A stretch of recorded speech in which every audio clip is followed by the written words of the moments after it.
인류의 스승 석가모니 공자 소크라테스 예수 어떻게 살라고 하는가 76번째 시간입니다. 세상의 지혜 대 하나님의 지혜라는 소제목이 붙어 있고 질문은 두 개로 이루어져 있습니다. 자, 질문을 먼저 읽어보도록 하겠습니다. 소크라테스는 델포이 신전의 신탁은 오직 신만이 지혜로우며 인간의 지혜는 보잘것없고 가장 지혜로운 사람은 자신의 무지를 아는 사람임을 선포한 것이라고 말합니다. 자, 1번. 성경은 아무도 자신을 속이지 말라. 너희 중에 누구든지 이 세상에서 지혜 있는 줄로 생각하거든 어리석은 자가 되라. 그리하여야 지혜로운 자가 되리라. 라고 기술하고 있습니다. 어리석은 자가 되어야 진정 지혜로운 자가 될 수 있다고 합니다. 도대체 무슨 뜻일까요? 하는 질문이고요. 자, 2번. 성경은 세상의 지혜와 하나님의 지혜를 구분하면서 우리가 온전한 자들 중에서는 지혜를 말하노니 이는 이 세상의 지혜가 아니요 또 이 세상에서 없어질 통치자들의 지혜도 아니요 오직 은밀한 가운데 있는 하나님의 지혜를 말하는 것으로서 곧 감추어졌던 것인데 하나님이 우리의 영광을 위하여 만세전에 미리 정하신 것이라. 이 지혜는 이 시대의 통치자들이 한 사람도 알지 못하였나니 라고 기술하고 있습니다. 고린도전서 2장 6에서 8절. 자, 성경이 말하는 하나님의 지혜는 무엇일까요? 하는 질문입니다. 자, 이렇게 두 개의 질문이고요. 자, 먼저 소크라테스에 대한 얘기로 시작하고 있습니다. 우리가 지난 시간에 이제 인개활여지라는 제목으로 그 공자님의 말씀과 그리고 이 소크라테스 델포이 신전의 신탁에 관하여 우리가 얘기를 나누었었는데요. 자, 그 소크라테스와 관련된 델포이 신전의 신탁의 의미가 무엇인지를 이제 요약해서 한번 제시를 하고 있습니다. 자, 델포이 신전의 신탁은 무엇이었습니까? 소크라테스가 이 세상에 있는 사람들 중에 가장 지혜롭다. 이렇게 선포를 하고 있다라고 그랬죠.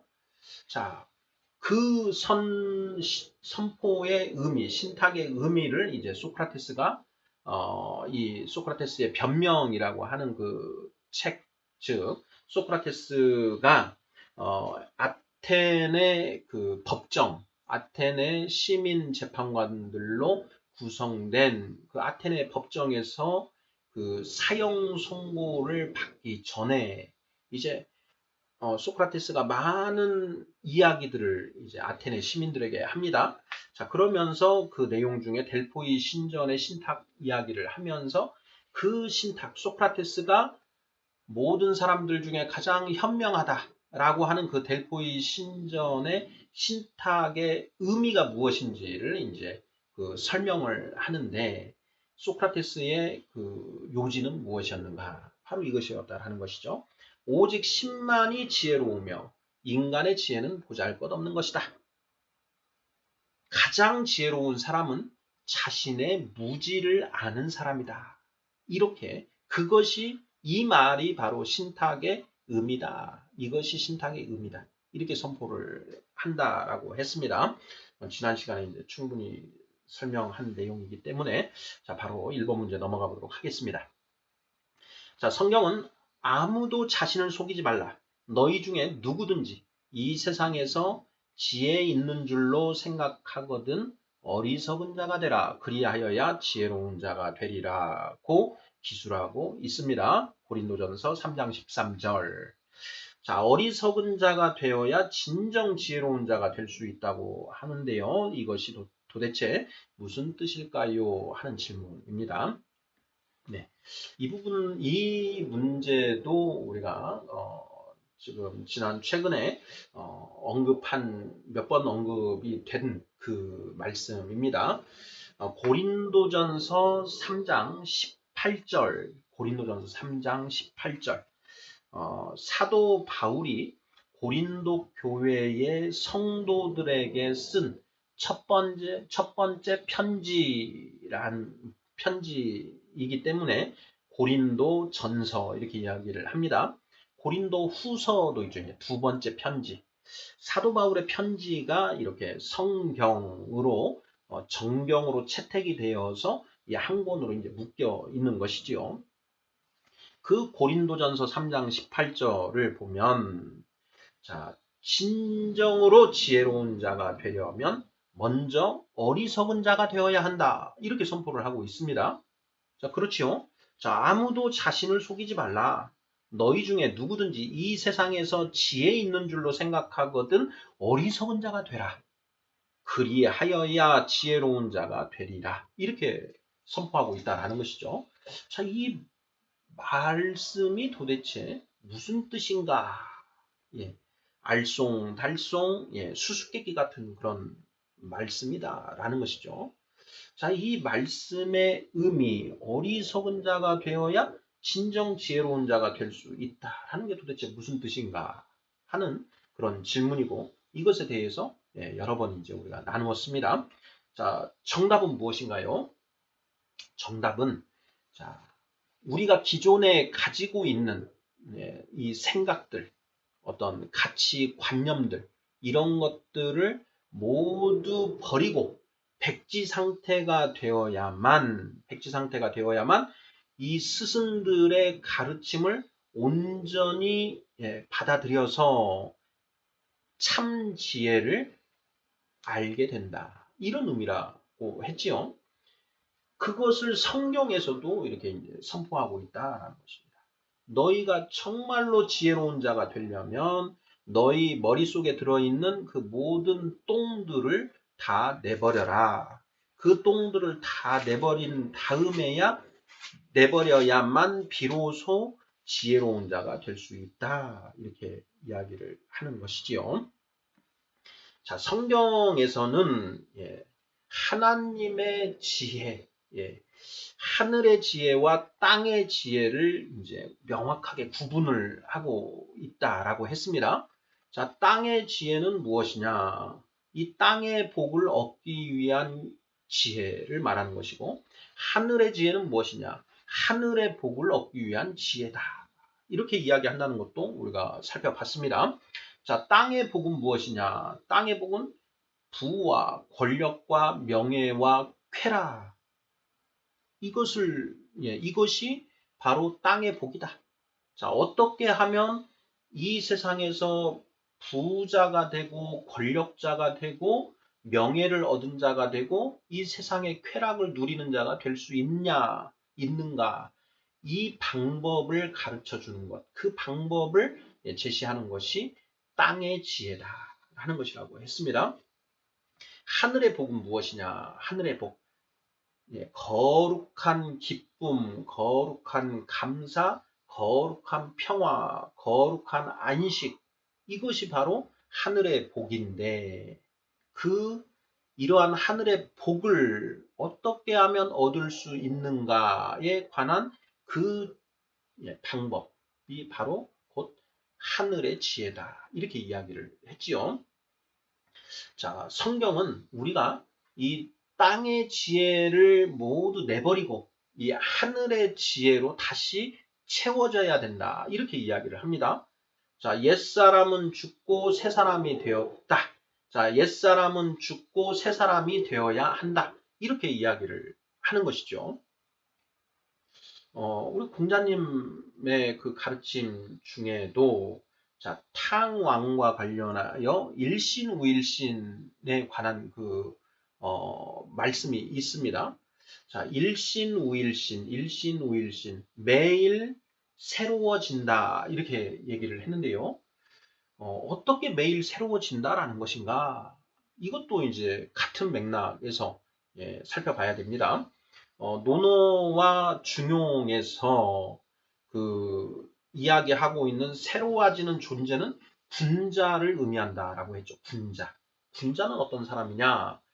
천명, 하늘의 명령이 무엇인지 탐구하면서 그 하늘의 명령을 깨달은 사람, 하늘의 명령, 천명을 추구하고 천명을 깨닫는 사람을 군자다라고 했습니다. 땅의 지혜를 버리고 하늘의 지혜로 천명으로 점점 채워져 가는 것, 이것이 바로 일신우일신이다. 이렇게 해설이 되는 것이죠. 같은 맥락, 비슷한 맥락에서 성경에서도 옛사람은 죽고 새사람이 되었나니, 이 새사람, 그리고 옛사람은 죽고 이제 거듭났다. 거듭났으니 거듭난 그 갓난아이가 점점 자라서 장성한 자가 되어 가야 된다. 이것이 이제 성경의 하는 말입니다. 자, 이렇게 어리석은 자가 되어야 진정 지혜로운 자가 될 수 있다. 이렇게 이야기를 하는데, 자, 어리석은 자는 우리가 이 부질없는 이 땅의 이 지혜를 버리고 진짜 우리가 알아야 되는 하늘의 지혜로 채워져 가는 것을 의미한다. 이런 얘기입니다. 성경은 이렇게 이야기를 합니다. 이 세상에서의 삶은 잠깐에 불과하고 죽음 이후의 세상은 영원하다. 이 세상에서의 삶은 잠깐에 불과하고 죽음 이후의 삶은 영원하다. 석가모니 부처님의 말씀하고도 상당히 일치합니다. 석가모니 부처님은 우리의 이 인생이 찰나와 같다. 그 영겁의 세월 속에 찰나와 같다. 찰나는 물을 칼로 베었다가 그 갈라진 물이 다시 붙는 그 순간을 말하는 거죠. 0.0001초 이렇게 되는지 그 정도 되지 않겠습니까? 바로 우리의 그 삶이 그런 찰나와도 같다. 그런데 우리에게는 그 영겁의 그 시간들이 우리에게 있다라는 것이죠. 그러면 우리는 이 찰나에 집중해야 되느냐, 영겁에 집중해야 되느냐 하는 그런, 이 세상에서의 삶은 잠깐에 불과하고 죽음 이후의 세상은 영원하다. 따라서 사람은 이 세상에서의 삶이 아니라 죽음 이후의 세상, 죽음 이후의 삶을 준비해야 한다. 죽음 이후의 삶을 어떻게 준비하여야 하는가? 이러한 가르침이 곧 우리 스승들의 가르침이다라는 것이죠. 이 세상에서의 삶에 중점을 두는 것이 아니라 죽음 이후의 삶에 주안점을 두어야 된다. 이 세상에서의 삶을 꾸려나가는 그런 그 지혜가 세상의 지혜이고, 죽음 이후의 삶을 준비하는 그 지혜가 바로 하늘의 지혜다라는 것이죠. 우리가 이 세상을 살아가면서 이 세상의 삶에만 주목을 하고 어떻게 하면 이 세상에서 잘 먹고 잘 살 것인가 하는 그런 세상의 지혜를 추구하고 이 세상의 지혜를 가지고 살아갑니다.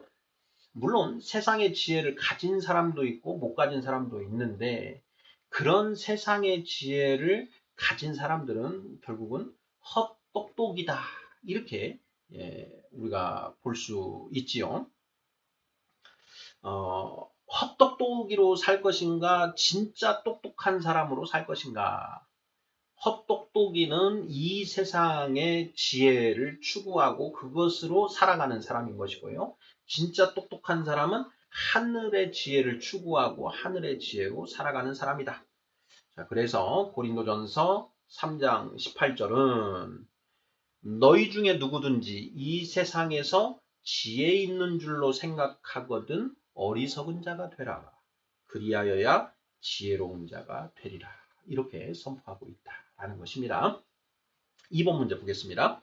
성경은 세상의 지혜와 하나님의 지혜를 구분하면서 우리가 온전한 자들 중에서는 지혜를 말하노니 이는 이 세상의 지혜가 아니요 또 이 세상에서 없어질 통치자들의 지혜도 아니요 오직 은밀한 가운데 있는 하나님의 지혜를 말하는 것으로서 곧 감추어졌던 것인데 하나님이 우리의 영광을 위하여 만세전에 미리 정하신 것이라.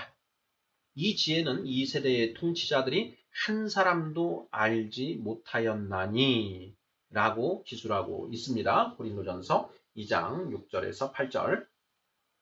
성경이 말하는 하나님의 지혜는 무엇일까요? 하는 질문입니다. 자, 성경이 말하는 하나님의 지혜. 자, 우리가 온전한 자들 중에서는 지혜를 말한다. 온전한 자들 중에서는 지혜를 말한다. 이 고린도전서는 사도 바울 선생이 그 고린도 교회의 성도들에게 쓴 편지라고 했습니다. 그 고린도 교회 성도들에게 이런 얘기를 하는 것이죠. 우리가 온전한 자들 중에서는 지혜를 말한다. 그런데 그 지혜는 이 세상의 지혜가 아니다. 그 지혜는 은밀한 가운데에 있는 하나님의 지혜다. 그러니까 온전한 사람들 사이에서 하나님의 지혜를 서로 이야기한다라는 것이죠. 도대체 이게 무슨 뜻인가? 우리가 유중상응이라는 것에 대해서 얼마 전에 공부를 했습니다. 증거를 가진 사람들은 서로 알아본다 이런 얘기였죠. 유중상응, 서로 상자, 응할 응자. 그러니까 깨달은 사람은 깨달은 사람을 알아보고 깨달은 사람들끼리는 통하는 게 있고 서로 대화가 된다라는 것이죠. 그런데 깨닫지 못한 사람하고는 대화가 안 되는 것이죠. 그 둘 사이에는 큰 격차가 있다라는 것입니다. 그래서 그 깨달은 자가 깨닫지 못한 사람의 입장으로 내려가서 이야기하는 건 가능하겠죠. 그런데 그 깨달은 사람이 자신이 깨달은 그것을 진짜 이야기하면 상대방은 못 알아듣는다라는 것이었죠.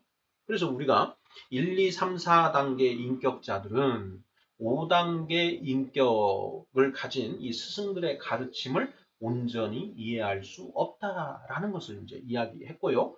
그 5단계 인격자, 깨달은 스승들의 가르침을 이해하기 위해서는 일단 내가 백지가 되어야 된다. 라는 이야기를 지금 계속 하고 있는 것이지 않습니까? 마찬가지 이야기를 지금 하고 있는 것이죠. 똑같은 이야기를. 우리가 온전한 자들 중에서는 하나님의 지혜를 말한다.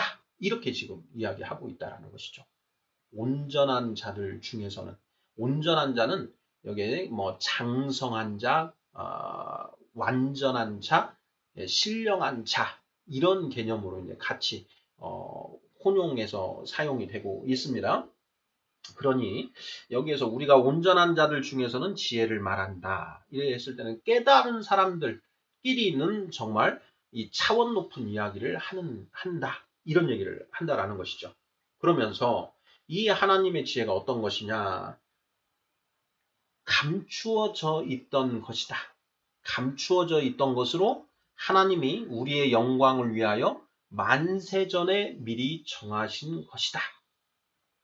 이 지혜는 이 세대의 통치자들이 한 사람도 알지 못하는 것이다. 이렇게 지금 이야기를 하고 있다는 것이죠. 자, 2번 문제의 질문은 이 성경이 말하는 하나님의 지혜는 무엇일까요? 하는 그런 질문입니다. 자, 하나님의 지혜, 우리가 지혜와 지식의 차이점에 대해서도 살펴보았죠. 자, 지식은 무엇인가? 지식은 무엇이고 지혜는 무엇인가? 우리가 이 지구상에 태어나서 죽을 때까지 여기서 살죠. 이 세상에서. 자, 우리가 태어나고 살아야 하는 이 세상이 어떤 곳인가에 관하여 아는 것. 이것은 지식이다 라고 얘기를 했고요. 자, 이 세상에서 어떻게 살아야 하는가에 관하여 아는 것은 지혜다라고 얘기를 했습니다. 그래서 이 지혜에 어떻게 살아야 하는가 하는 그 지혜에 땅의 지혜가 있고 세상의 지혜, 땅의 지혜가 있고 하늘의 지혜, 하나님의 지혜가 있다. 이렇게 얘기를 했습니다. 세상의 지혜, 땅의 지혜가 정답인가? 하늘의 지혜, 하나님의 지혜가 정답인가? 하는 걸 우리가 생각을 해봐야 됩니다. 예. 우리 시청자분들께서는 세상의 지혜가 정답이라고 생각하시나요? 하늘의 지혜가 정답이라고 생각하시나요? 자, 이것과 관련해서 자, 이제 성경은 이렇게 이야기를 하는 거죠.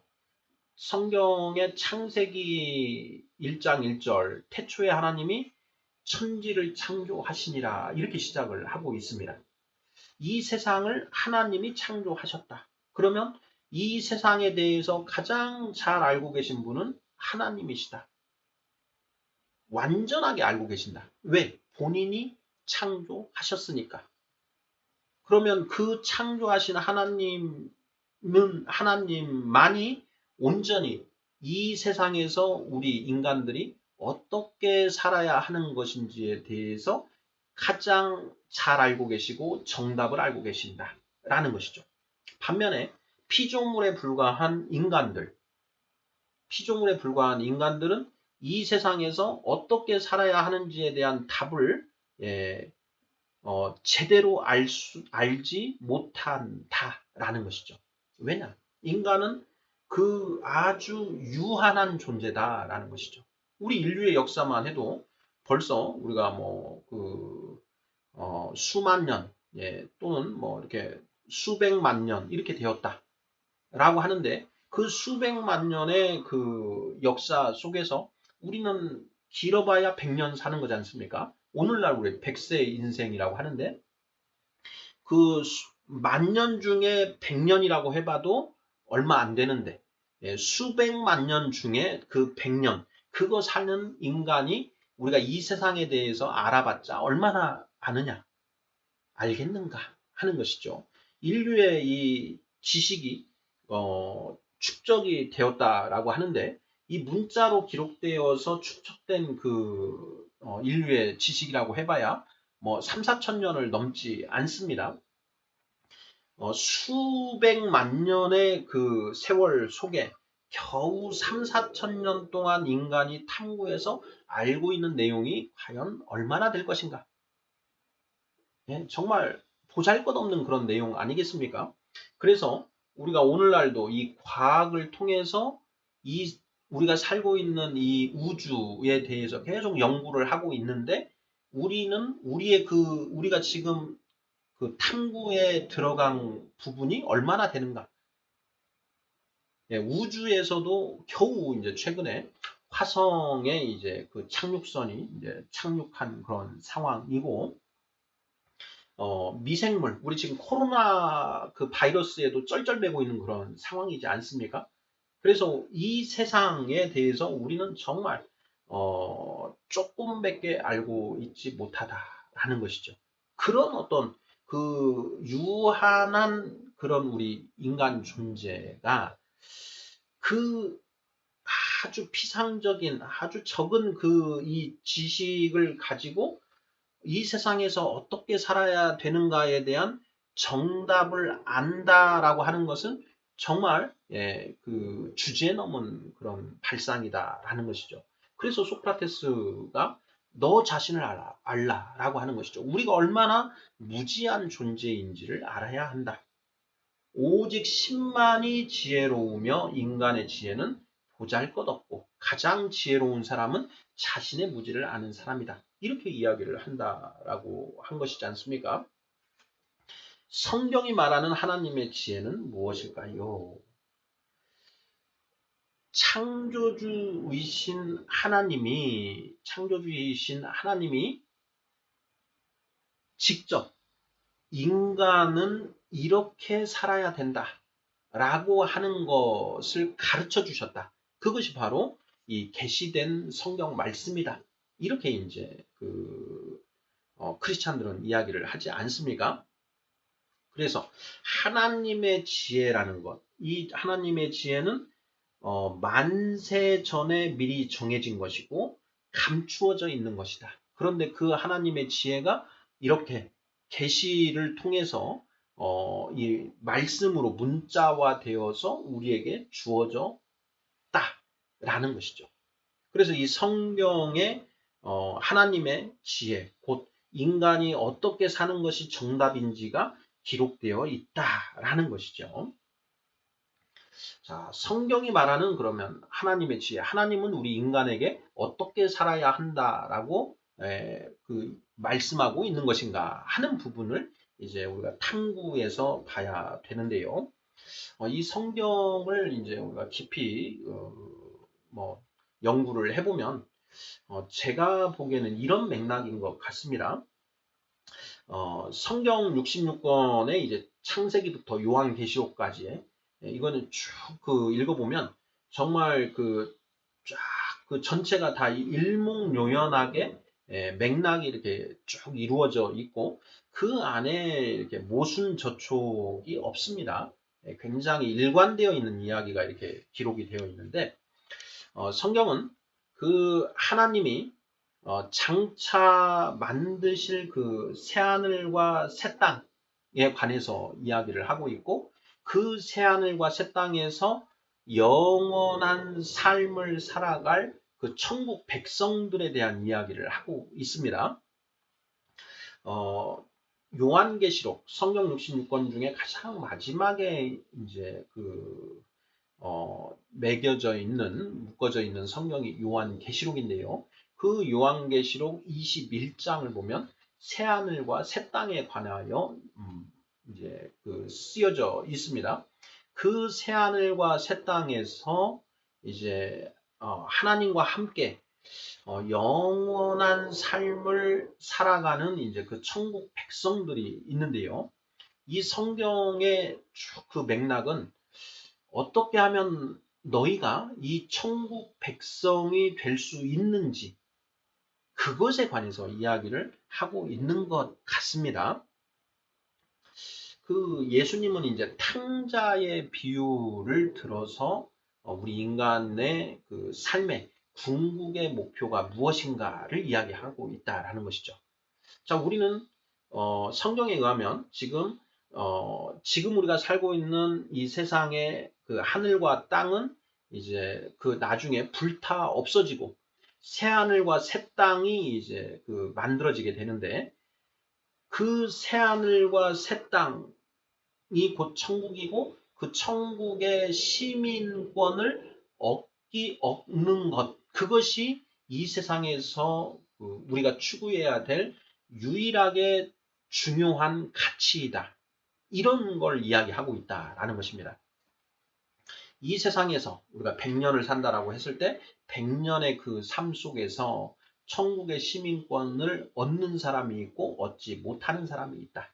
그 천국의 시민권을 얻는 것이 바로 너희가 이 땅에서 궁극적으로 추구해야 될 것이다.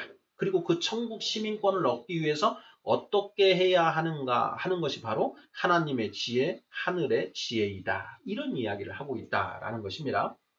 그런데 너희들 사는 것을 보면 이 100년도 안 되는 그런 삶 속에서 이 세상에서 어떻게 하면 잘 먹고 잘 살 것인가 하는 이 세상에만 방점이 찍혀져 있고 새하늘과 새 땅 앞으로 너희가 살아야 될 영원히 살아야 될 그 세상에 대해서는 전혀 관심도 없고 보려고도 하지 않는다라는 것이죠.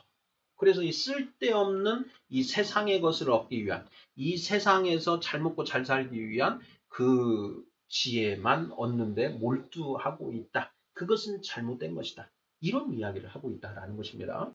그런데 이 이야기가 석가모니 부처님, 공자님, 소크라테스도 똑같이 같은 맥락에서 그런 이야기를 하고 있다라는 것이죠. 그러면 자, 석가모니 공자, 소크라테스, 예수, 인류의 성인들이신 이 스승님들이 공통적으로 이야기하고 있다라고 한다면 그 부분은 정말 진리일 가능성이 매우 높은 것 아니냐. 네, 저는 이런 생각이 듭니다. 그래서 우리가 이 세상에서 지금 살고 있지만 이 세상에서도 살아야 됩니다. 어쨌든 삶을 영위를 해야 천국 시민권에 접근할 수 있는 가능성이 더 있는 것이니까 이 세상에서 살아가는데 이 세상에서 살되 이 세상에서의 삶 자체에 매몰되지 말고 천국 시민권을 얻는데 더 많은 관심을 쏟고 결국에는 천국 시민권을 획득해야 된다. 이것이 이 세상의 100년 남짓한 그 세월 동안 우리가 이루어야 할 유일한 최고의 목표이다. 라는 것. 이것이 성경이 말하는 하나님의 지혜가 아닌가 저는 이렇게 생각을 하고 있습니다. 자, 인류의 스승 76번째 시간으로 세상의 지혜와 세상의 지혜 대 하나님의 지혜라는 제목으로 성경 고린도전서 3장 18절 말씀 그리고 고린도전서 2장 6절에서 8절 말씀 살펴보았습니다. 감사합니다.